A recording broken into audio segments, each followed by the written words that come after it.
பார்வதி சந்தியா கிட்டக்க விக்கி என் கனவுல வந்தான் வந்து என்னை கத்தியில குத்துனா அப்படின்னு சொல்லிட்டு சொல்றாங்க. சந்தியா பார்வதிக்கு அட்வைஸ் பண்றாங்க. நீ எதை பத்தியும் கவலைப்படாத, நீ உன் படிப்புல கான்சென்ட்ரேட் பண்ணு, அதுவே போதும் அப்படின்னு சொல்லி சொல்றாங்க. இப்போதைக்கு அர்ச்சனா பண்ண எந்த விஷயமும் அத்தைக்கோ மாமாக்கோ தெரிய வந்துடக்கூடாது அப்படின்னு சொல்றாங்க. விக்கி அர்ச்சனாவை பார்த்து பேசுறாரு. பார்வதியோட கல்யாணம் நிப்பாட்டுறதுக்கு நான் உங்களுக்கு ஹெல்ப் பண்றேன் அப்படின்னு சொல்றாரு. அர்ச்சனா சொல்றாங்க, "நீ இந்த கல்யாணத்த நிப்பாட்டிட்ட அப்டின்னா, பாஸ்கரன என் தங்கச்சி கல்யாணம் பண்ணி வச்சுருவேன். நீ வேணா பார்வதிய கல்யாணம் பண்ணிக்கோ" அப்டின்னு சொல்லி சொல்றாங்க.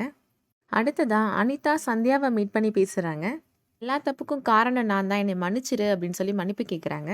சந்தியா சொல்றாங்க அனிதா கிட்டக்க, "சரவணன் இப்ப தான் மனசு விட்டு என்கிட்டக்க பேச ஆரம்பிச்சிருக்காரு.